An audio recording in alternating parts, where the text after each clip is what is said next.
एक न्यूमेरिकल के बारे में बात करेंगे जो कि कन्वेक्शन थ्रू कंपोजिट सिलेंडर।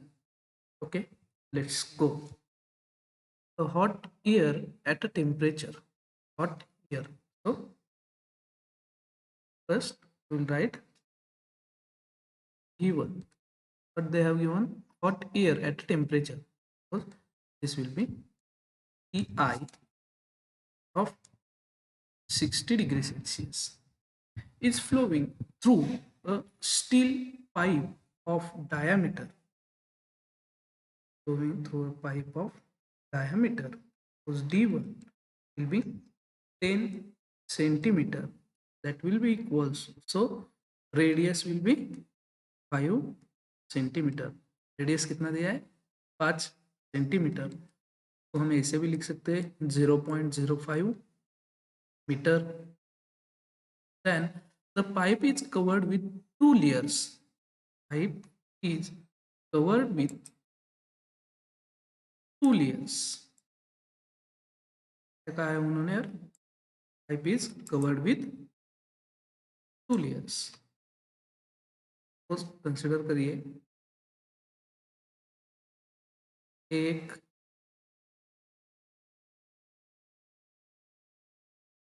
ये क्या है, एक तो एक सपोज ये 10 mm और 10 सेंटीमीटर डायमीटर की पाइप है, तो उस पे 2 layers, 2 materials of thickness 5 centimeter and 3 centimeter. Suppose first layer is of 5 centimeter, 5 centimeter, and second layer of width 3 centimetre. Okay, तो ये हमें दिया हुआ है, तो उन्होंने क्या कहा है इसमें, first R1, this will be R1 of 10 centimetre. फिर उन्होंने कहा है कि इसकी जो थिकनेस है वो 5 सेंटीमीटर है। तो हमें पता है हम R2 कैसे निकालेंगे, तो वो हो जाएगा R1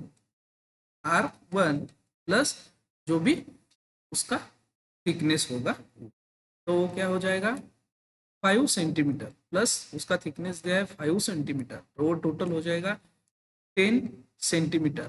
तो वो मीटर में हो जाएगा 0.1 मीटर। सो हमें मिल गया R2। फिर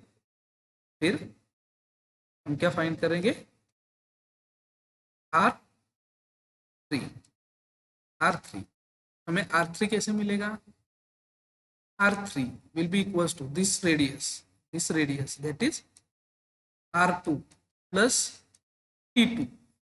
उन्होंने क्या कहा है, फर्स्ट थिकनेस जो थी 5 सेंटीमीटर थी, फिर 3 सेंटीमीटर है, तो ये क्या आ जाएगा R2 कितना है अपना 10 सेंटीमीटर प्लस T2 कितनी है 3 सेंटीमीटर, तो वो क्या हो जाएगा 13 centimetre, that is 0.13 metre.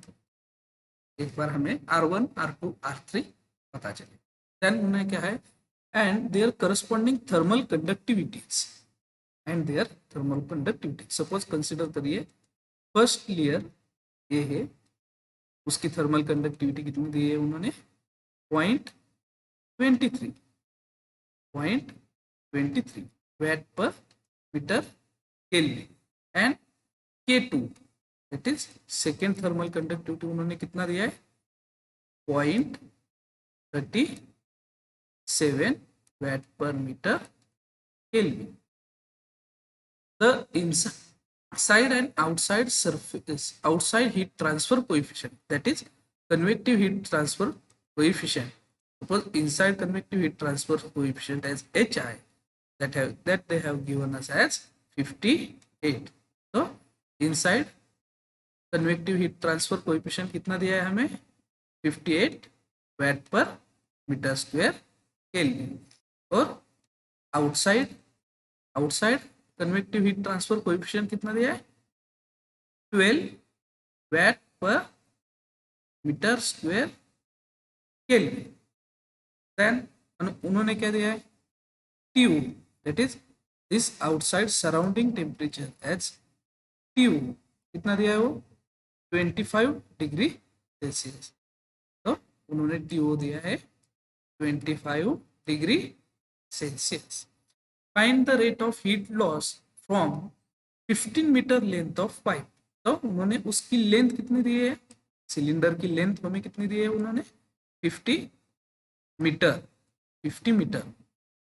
Neglect the resistance of steel pipe. Hot air is flowing through a steel pipe. But उन्होंने क्या कहा है neglect the resistance of steel pipe. Obviously अगर उन्होंने हमें वो जो स्टील पाइप है उसकी थिकनेस दी ही नहीं है तो हम वो निग्लेक्ट ही करेंगे। अगर दी होती तो कंसिडर करते, लेकिन अगर दे के उन्होंने ऐसा मेंशन किया होता कि neglect the resistance of steel तो हम उसको नहीं कंसिडर करते। लेकिन अगर ऐसा उन्होंने स्पेसिफाई नहीं किया होता निग्लेक्ट द रेजिस्टेंस और उन्होंने thickness of the steel pipe नहीं दिया होता तो हम उसको निग्लेक्ट ही करते। Then what they wants to know find क्या चाहिए उन्हें temperature at inner and outer surface, that is temperature at inner and outer surface. Suppose this will be T3, this will be T2 and this will be T1. So find T1 and T3. This will be the question. Now we will discuss how to solve it. This is the understanding of question. Now we will discuss how to solve the question. उन्होंने जो हमें दिया है ये सब values हमने देख ली। फिर अब बता देखिए यहाँ पे क्या होगा, यहाँ पे इनर टेम्परेचर उन्होंने दिया है लेकिन यहाँ से कन्वेक्शन हो रहा है तो इसका जो इलेक्ट्रिकली इक्विवेलेंट सिस्टम आएगा वो कैसा आएगा, फर्स्ट आ जाएगा RI जो कि कन्वेक्शन की वजह से जो रेजिस्टेंस होगा वो आ जाएगा। फिर आ जाएगा A इसकी वजह से जो फर्स्ट लेयर ऑफ इंसुलेशन है उसकी वजह से तो A आ जाएगा R1। फिर A सेकेंड इंसुलेशन की जो लेयर है उसकी वजह से जो रेजिस्टेंस होगा वो आ जाएगा, ये होगा R2। फिर उसके बाद उन्होंने आउटसाइड सराउंडिंग टेम्परेचर हमें दिया है और outside convective heat transfer coefficient दिया है तो उसकी वजह से जो रेजिस्टेंस होगा वो आ जाएगा, तो ये होगा RO। उन्होंने हमें इंटरनल टेम्परेचर दिया है TI, सिमिलरली एग्जिट टेम्परेचर दिया है, outside surface temperature TU। Okay, तो ये क्या है सीरीज में है। तो पहले हम क्या करेंगे इसका रेजिस्टेंस जो है उसकी वैल्यूज फाइंड करेंगे। तो फर्स्ट RI क्या आ जाएगा 1/A। हमें पता है convective heat transfer coefficient convective resistance क्या होता है 1/HA। तो हम वैल्यूज डाल देंगे तो ये क्या आ जाएगा 1/HI। इंटरनल है तो HI की वैल्यू कितनी है 58 इंटू A। अब A एरिया क्या होगा ये देखें, इंटरनल जो फ्लूइड रहे जो इंटरनल फ्लूइड है वो किसके साथ कांटेक्ट में आ रहा है, तो ये जो सरफेस है इसके कांटेक्ट में आ रहा है तो इसका सरफेस रेजिस्टेंस क्या होगा, इसका सरफेस रेजिस्टेंस होगा 2πRL, बट R कौन सा होगा R1। तो ये क्या आ जाएगा 1/58 इंटू 2π इंटू R1। तो R1 क्या है अपना 0.05 इंटू L की वैल्यू उन्होंने क्या दी है लेंथ 50 मीटर। तो वो भी हम सब्स्टिट्यूट करेंगे और अगर हम इसकी वैल्यू फाइंड करेंगे तो कितने आ जाएगी 1.09 to 10 raised to -3 केल्विन पर।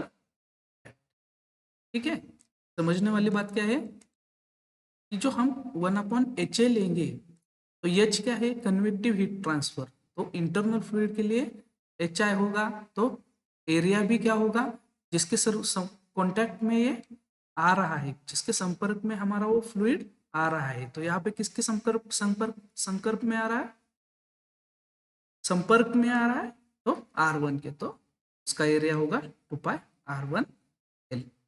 फिर R1 देखेंगे, वो तो हमें पता है, वो क्या होता है, ln ऑफ सिलेंडर के लिए जो रेजिस्टेंस होता है वो क्या होता है, ln R2/R1 on 2 pi KL, where R2 is the outer radius of that material. तो यहाँ पे क्या है, ये इंसुलेशन है, तो उसका आउटर जो रेडियस है वो R2 ही है, इनर रेडियस R1 है, तो सब्स्टिट्यूट करेंगे ये वैल्यूज, तो क्या होगा, ln ऑफ R2 क्या है यहाँ पे 0.1 डिवाइड बाय R1 क्या है 0.05 divide by 2 pi into K1 क्या है अपना, ये फर्स्ट मटेरियल है, तो K1 आ जाएगा, वो है 0.23 इंटू इट्स लेंथ कितनी दी है उन्होंने, 50 मीटर। अगर हम ये वैल्यूज डालकर कैलकुलेशंस करेंगे तो हमें वैल्यू मिल जाएगी 9.6 टू 10⁻⁻3। अब हमें RI मिल गया, R1 मिल गया, फिर हम R2 और RO फाइंड करेंगे। ठीक है, तो देखिए R2 के लिए क्या होगा, R2 will be equals to ln of, अब यहाँ पे आउटर रेडियस क्या होगा, आउटर रेडियस R3 होगा, और सेकेंड मटेरियल की जो भी सेकेंड इंसुलेशन लेयर है उसके लिए आउटर रेडियस क्या होगा R3, और इनर हो जाएगा R2 अपॉन 2 पाई, अब K2 L आ जाएगा, तो ये क्या होगा ln ऑफ R3 कितना है अपना 0.13 divide by R2 is 0.1 divided by 2 pi into K2 is 0.37 into L is 50. Once we calculate this value, we made a calculation of it, we will get R2 as 2.257 into 10⁻³ kelvin पर VAT पर। Same हम outer RO निकालेंगे, तो RO कैसे आ जाएगा, that is outer convective resistance, convective तो होता है HA, बट आउटर है तो O एरिया भी आउटर आ जाएगा, आउटर सरफेस एरिया HO, तो ये क्या हो जाएगा 1/HO, that is convective heat transfer coefficient, outer surface convective heat transfer coefficient, that is 12 into area क्या आ जाएगा 2 पाई इंटू, अब RO आउटर सरफेस का एरिया क्या आ जाएगा, आउटर सरफेस का एरिया कैसे आएगा, आउटर सरफेस का यहाँ पे देखिए, यहाँ पे ये जो आउटर फ्लूइड है, फ्लूइड ये किसके संपर्क में आ रहा है, किस फ्लूइड के संपर्क में आ रहा है, ये जो सरफेस है इस सरफेस के संपर्क में आ रहा है, तो हम आउटर एरिया कौन सा लेंगे, ओ वाला, वो कैसे आ जाएगा 2 pi into R3 into L. तो ये क्या हो जाएगा 1/12 into 2 pi into R3 is 0.13 into L is 50। तो हमें रो की वैल्यू मिल जाएगी, तो कितनी होगी 2.04 इंटू 10⁻³ केल्विन पर वैट, केल्विन पर वैट। अब यहाँ पे देखिए ये क्या है, सीरीज में है। ये जो है चारों रेजिस्टेंसेस जो है वो सीरीज में है, सीरीज में है। तो हमें पता है इसका इक्विवेलेंट क्या आ जाएगा, सिंपली आर इक्विवेलेंट ये होगा अपना पी आई, ये हो जाएगा क्यू। ठीक है, तो और हमें पता है कि हम आर इक्विवेलेंट कैसे निकालते हैं, सीरीज कनेक्शन के लिए आर इक्विवेलेंट कैसे होगा, R equivalent will be equals to R1 plus R2 plus R3 plus R4। तो ये कितना आ जाएगा, ये R1 is 1.09 into 10⁻³ plus that, sorry this is Ri, then this will be R1 R2 और ये RO। तो Ri आ जाएगा, फिर R1 क्या है 9.6 इंटू 10⁻³ फिर R2 कितना है अपना 2.257 इंटू 10⁻³ यहाँ पे देखिए, फिर आएगा अपना RO ये दैट इज 2.04 इंटू 10⁻³। अगर हम इन सब की एडिशन करेंगे तो हमारा आर इक्विवेलेंट निकल कर आएगा 0.01498 केल्विन पर वैट, 0.01498 केल्विन पर वैट। अब हमें पता है इंटरनल टेम्परेचर पता है, आउटर टेम्परेचर पता है, तो हम सिंपली क्या करेंगे, Q is equals to delta T upon R equivalent. वो क्या आ जाएगा TI minus TO divide by R equivalent, that is inner fluid temperature minus outer surrounding temperature divided by R equivalent। तो ये आ जाएगा 60 minus 25 डिवाइड बाय 0.0149। तो यहां से हमारा Q निकल कर आएगा, Q निकल कर आएगा 2335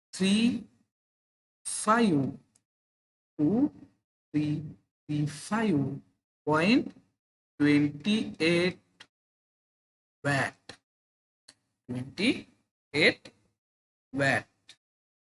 ठीक है, जब हमारा Q निकल कर आया, लेकिन हमें उन्होंने क्या कहा है, उन्होंने कहा है find T1 and T3, that is this temperature and this surface temperature।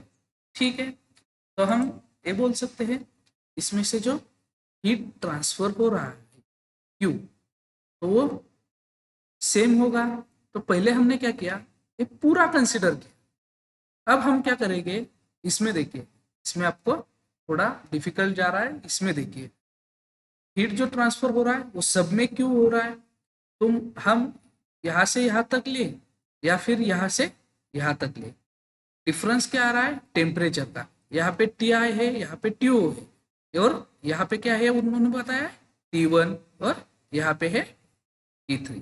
तो हमें क्या करना है T1 T3 फाइंड करना है, हम T2 भी फाइंड करेंगे, तो ये भी टेम्परेचर हम फाइंड करेंगे। तो पहले हम ये टेम्परेचर फाइंड करने के लिए सिर्फ इतना पोर्शन लेंगे Q के साथ। तो हम ऐसा लिख सकते हैं Q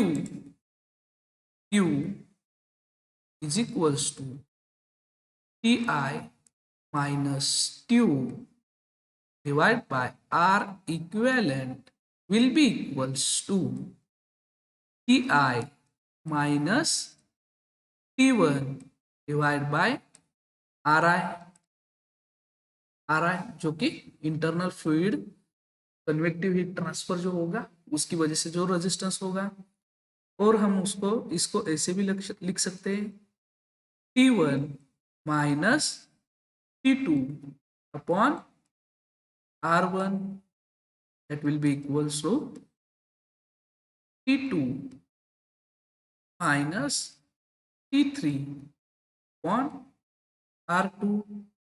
और हम इसको ऐसे भी लिख सकते हैं T3 minus TO that is outer surface temperature upon outer convective resistance, ये भी लिख सकते हैं। ठीक है, अब हम क्या करेंगे, पहले तो हमें Q की वैल्यू पता है और सपोज ए वाला फर्स्ट कंसिडर करेंगे, ये और ये, इसमें Ti पता है, Ri पता है, Q पता है, तो T1 अपना अननोन आ जाएगा। तो Q की value Q will be equals to, first we will consider Q equals to Ti minus T1 upon Ri। तो ये क्या हो जाएगा 2335 that is 2335.28 will be equals to Ti that is 60 minus T1 upon Ri.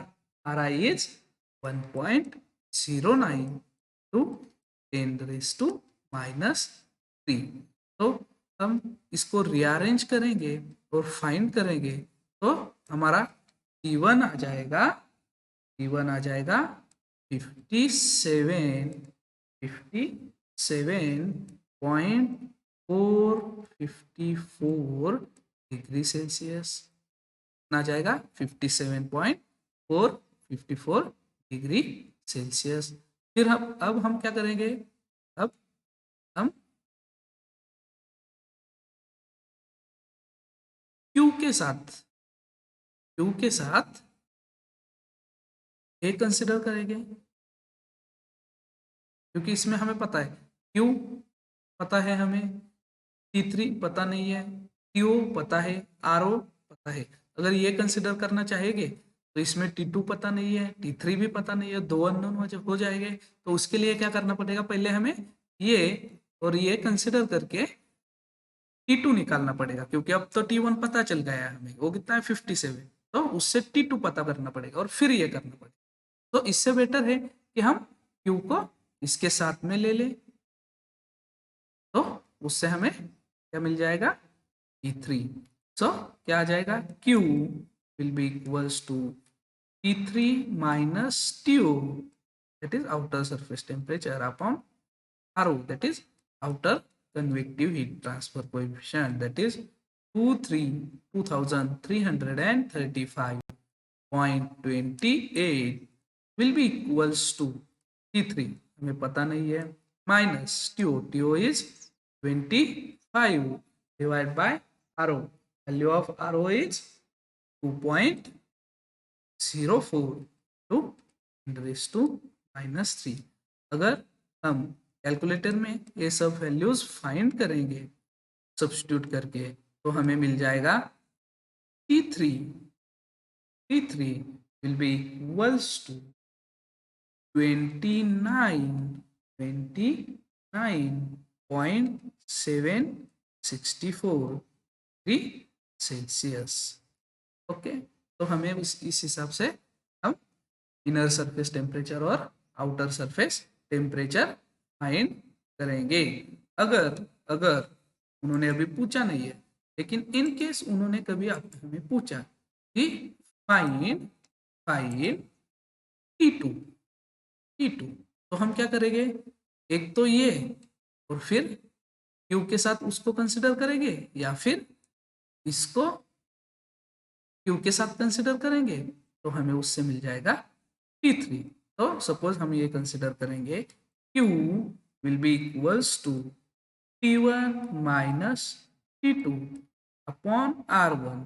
तो ये क्या हो जाएगा 2335.28 will be equals to T1। T1 की वैल्यू हमने अभी फाइंड की है, तो वो आ जाएगा 57.454 minus T2 divide by R1। तो R1 की वैल्यू क्या है अपनी 9.6 इंटू 10⁻⁻3। अगर ये हम कैलकुलेटर में सब्स्टिट्यूट करके फाइंड करेंगे तो हमें आ जाएगा T2, और उसकी वैल्यू क्या आ जाएगी हमारी T5.03 डिग्री सेल्सियस। तो ऐसे हम फाइंड करेंगे T1, T2 और T3। ओके।